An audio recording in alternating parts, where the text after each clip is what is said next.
Very cool. Tony, what's going on? Do you not like Marc Maron? Does he not like you? What was that? What was that all about? Whoa, just dropping a big one there. I mean... Is there a beef with you and Marc Maron? I mean, I don't ever acknowledge these guys, these mentally ill people, when they, go online and start talking about me and my friends. Marc's a fossil. So his demo's 45 to 77. No. Listen, Maron's a soft. Jeselnik's different than Marc. I like Jeselnik. Jeselnik's different than Marc. Marc's a salty bitch. All right, so it looks like the Rogan sphere has officially started coping over Marc Maron calling them out on a bunch of different podcasts a few weeks ago. Because over the past 2 days, Tony Hinchcliffe, Brendan Schaub, and Chris allegedly D'elia have all spoken about the issue and seem to be extremely butthurt about it. I mean, the fact that they're even talking about it shows how triggered they truly are. Like, they're some of the most hated comedians of our generation, and they mostly ignore the hate that they get on a daily basis. Marc Maron, however, was an established comedian that went straight at their throats, and they are completely flustered by it. Because, as you'll see shortly, instead of addressing any of the actual solid critiques that Marc made of these guys, they've instead just resorted to the age-old cope of he just hates us because we're rich and famous, which dances around the cold hard facts that Maron said about the Rogan sphere. I mean, it's one thing to pick on the vulnerable and the marginalized, but I mean, they're down. Yeah. I mean, like, they're down. why do you got to keep hitting them unless you're a hack? Now, there's a question. Wow. Marc, He comes in swinging. Yeah. Well, at this point, it's lazy and sloppy and hackneyed. To be in a fucking club where, I'm walking down the hall at the comedy club, at the Comedy Store, and, in one room, someone's doing their bit about trans people, and then I get down the hall and there's someone on stage going, well, I guess I got to do my bit about trans people. Like, no, you don't. You don't. It's hack now. I mean, you guys got the freedom you wanted. You can now say whatever you want. They're defeated. Their rights have been denied. And so their responses to this was honestly weak, and frankly, pretty ironic, as these guys were always the first ones to pull the facts can't hurt your feelings card whenever a quote-unquote woke lefty got mad at one of their jokes. But then as soon as a comic drops actual truth bombs about them, they start panicking and making up excuses for it. Like when Hinchcliffe was asked about the whole thing on the Legion of Skanks podcast, all he could say was that Marc Maron called them out just to promote his latest special. So what's his beef with you? I mean, look, man, the couple guys out of LA that now, are at the Comedy Store that have talked shit when they have, their once every 3 or 4 years special that they do when they come out like a groundhog and do something that people might see. Ooh. Their new thing is like suck on that, Pauly Shore. I read between the lines. And Maron, Jeselnik, they all are on multiple episodes of Kill Tony. They've always smiled right to my face. Phonies. They all fancy enough, coincidentally, never leave avails when they know I'm going to LA. Wow. They're never around. Wait, are they? Jeselnik also came at Kill Tony? Yeah, Jeselnik. They've both done multiple appearances on Kill Tony, all pre-pandemic when we were in LA, and when they want to push things, they. No, but I'm talk asking shit. more like, did he recently say something about Kill Tony? Yeah, I think Jeselnik's taking a bunch of shots, right? Oh. When he had a special to promote. Now he's going to be gone for a few years. And, while I put out 2.5 hours of comedy content every week. Wow. And, I don't blame them. If the shoe was on the other foot, if I was them, I would I'd be mentally maybe I would do it. He had a special to promote, and he's ending his podcast, Maron. Yeah. He's ending it because literally no one's listening to it. Wow. I mean, I don't know if you look at the charts at all. No, it's a thing. No one listens to it. I just don't get being worked up about the stuff ever to be like this, to go like publicly be like, this scene sucks. Like, Yeah, and he also calls everybody a hack, and then he talks about Trump for 3/4 of his special, calling him Bad Orange Man, and then talks about his sad cats like he has for 45 years. So That's what it. bothers me the most.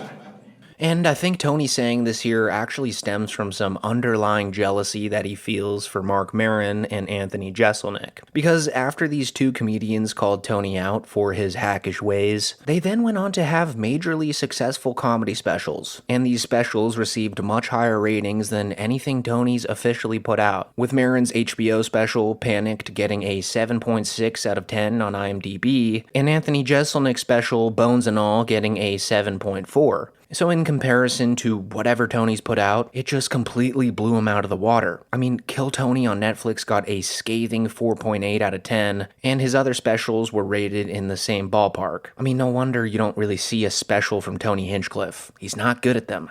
And obviously Tony knows this. I mean, he probably has everyone's IMDb ratings memorized at this point. Also, this whole thing that Tony said about how he puts out hours of comedy podcast a week is a bona fide reach. Like Kill Tony, as successful as it is more of an R-rated talent show than a tried-and-true comedy show. Tony saying this would be like someone considering Wild 'N Out a comedy show. It just doesn't really make sense. So yeah, just a pretty pathetic clapback from Tony and the Legion of Skanks gang. And ironically enough, they wrapped it all up by saying how Mark calling them all Nazis is a very hacky thing to say, while at the same time being incredibly unfunny talking about it. Like, just take a look at how Dave Smith bombs in this next clip here. So he's calling you guys and Joe Rogan. He's right. Is that what's happening? Yes, essentially? the two biggest, most watched podcasts. Which is such a crazy hack What thing a at this point. coincidence. Crazy. Yeah, I mean, like the whole Nazi thing. Like, I just kind of feel like that's such a 2016 thing to be calling comics. Yeah, To have dude. another comic doing it, it's fucking whack. You're 2000 and late with that. You're so 2000 and late with We that Nazi prefer thing. to be called hilarious Nazis. Thank you. And so I also think they're missing the entire point of why Marc Maron called them out too. Because Marc Maron calling Tony and Rogan out for being right-winged bomb experts barely scratches the surface on this whole message in these podcasts. Maron truly hates how these guys have come to represent comedy nowadays. Because not only are they unfunny, but they act as if they're in this high society, cult-like fraternity that normal people would never understand. I mean, just the other day, Joe Rogan was on his podcast preaching for the 1000th time about how normies could never begin to comprehend the genius level of ball busting that him and his pals do, which comes off to the general public as completely pretentious, especially considering that they're some of the least funny stand-up comedians alive. Can justify a lot of stuff because that's in the culture. Like, our culture is talking shit to each other. Like, the way we talk shit to each other, like, there's a lot of people in a lot of other jobs that would have a giant problem with what you and I think is awesome. Yeah. Like, if you cracked on me and it was fucking awesome and we're all howling, like, I could get you in real trouble if we were accountants. Yeah. You know? Yeah. If we were accountants, that'd be a giant problem. Yeah. So we're used to fucking with each other, and we're used to laughing about stuff, and we're used to saying ridiculous shit that we don't really mean just for fun.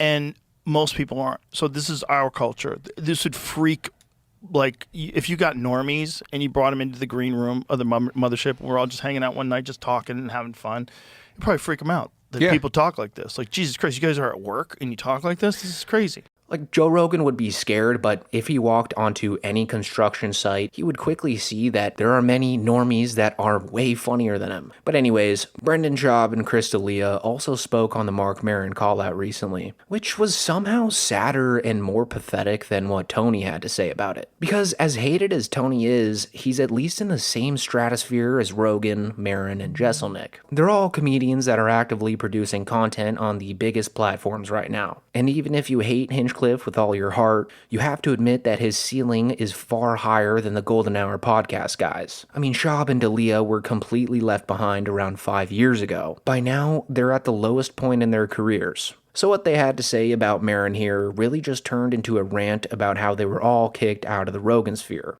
And Schaub, of course, thinks that Rogan kicked D'elia and Callan out, but really him saying this is just a projection because Brian Callen has officially re-entered the Rogan sphere at this point. Like, he does more shows at the mothership than Shane Gillis, and he's actively touring the United States. But it's just I just think it's a weird podcast tour and press tour to basically, we're not even talking about his special. All we're talking about is like what he does, what he says. He's just salty. And I think I think that He's just sucks. salty. I don't think it's good for the brotherhood. I don't like that shit. Yeah, it makes Brotherhood. What brotherhood do you speak There's of? no The one that brotherhood, yeah. kicked my friends out of the brotherhood? there's no The one that kicked my friend Chris and Brian out. What fucking brotherhood? Well, that's what I'm saying. Yeah, weird. There isn't any, but whatever. I mean, yeah, I don't know. I see these guys out, and they're just all like, "Hey, what's up?" Yeah. Oh, dude, so Of good course. to see you. You're so funny. I'm like, oh, okay. All right, bro. Thank you. See ya. Schaub and Eric Griffin then go on to say that Chris D'elia and Brian Callen were all kicked out by Rogan because Rogan had to protect his financials, which is completely true. But the thing I have an issue with in this next clip is when Brendan takes credit for taking Chris under his wing when nobody else would, signing him onto the Golden Hour podcast after he got canceled. Anything that they think is going to take away from the money that they're going to make, they're going to put up the tents and be like, nope, that's it. It's just They're going to about protect me. it. Yeah, Yep, they're going to protect it at all costs. Yeah, at all costs. Even if it means man. losing their friends, whatever. Whatever. Yeah. So it's all good. I mean, I always say I feel like it sucks that loyalty is not something that people value. Yeah, no, not at all. And it's weird too because Except for your boy here. Yeah. Oh, there's a few. There's Hello? a few. No, there are a few. Oh yeah. Who else, Chris? Who else? There are people. Name. Well, I them. don't. I don't know if they want yeah? to speak of them, but in the spotlight. In the spotlight. well, but that you're yeah, but nobody actually just. But that's a thing where nobody cares. Like, Brendan paints this as some kind of heroic act that he did for Chris, but in reality, Brendan desperately needed D'Elia to save the King and the Sting when Theo Von left Brendan's ass for greener pastures. Like, Brendan hiring D'Elia was a completely financial decision, and the fact that he had to hire an alleged predator tells you everything you need to know about what other comics thought about this guy. Brendan then goes on to idiotically say that no other legit comics trash others publicly like Maron and Jesselnick have in the last year, because he then goes on to talk trash about Marc Maron, pretty much telling everyone that he doesn't think of himself as a true comic. I have a problem with everyone going on podcasts and talking shit about everyone. It sucks, dude. It just sucks. Like when I see some comic go out and talk about some other show that a comic's on, or somebody's bashing another comic that they came up with, or they're talking about how they don't kill Tony. But Chris, What? Chris, name no good comics are doing that. I haven't seen one like legit comic talk shit on another one like there are no in public. Mark's a fossil, so his demos 45 to 77. No. Listen, Maron's a soft. Jesselnick's different than Mark. I like Jesselnick. Jesselnick's different than Mark. Mark's a salty bitch. Also, the point that Brendan made about other legit comics never talking shit about other comics is entirely false, especially when you stop to think about how every comedian piled on top of Brendan after he released Gringo Poppy. Tim Dillon, Hinchcliffe, and countless others actually called him out for being the definition of a terrible, phony comedian. No airports. You mean the Arlington where Gringo Poppy was filmed? Wait, is that where that was filmed? Is it? The Dallas Improv, Arlington? I think so, yeah. That's where Gringo Poppy was filmed. Oh, no. Dude, tough act to follow. Oh, man. How do you know that? How do you know that was filmed there? I was fascinated by the entire I even know where the construction paper came from. Oh, my God. I even know who cut it out. Oh my God, that's so funny. You're 6'6", you're an Adonis. You could beat up 99% of the people in the world. Women, and you don't have to f these skanks at the Comedy Store. Hot women. Annie Letterman. What the fuck is wrong with you? I feel bad shitting on his comedy because I don't shit on people's comedy. No. Me saying you shouldn't be a comedian is the highest respect I can pay you. Yeah. I mean, comedians talking about how Schaub was a hack was so overly spoken about that Ari Shaffir had to come out and publicly say that it's gotten to a point where it's become hack to even call Brendan Schaub hack. It's like a hackception. Are you allowed to say the reason we're both thinking right now or no? Am I what? Allowed to say it? I'm allowed to say whatever I want. I'm a free American. Okay, with a comedy background. so who is it and why? Because I know, like, every time I'm out, you're like stumbling. Who is it? You know who it is. Come on. Well, here's what I generally do. I don't take like hacky answers for things that have been done like 20,000 times. So I try to think like a unique angle on everything. No, who is it? I try to think of a unique angle. It's hockey, but nobody asks it to them in the face. Everybody asks it all the time. They ask you about it? it? Done like 2 years ago. So yeah, just some incredible copium from a couple of Rogan's dumbest henchmen.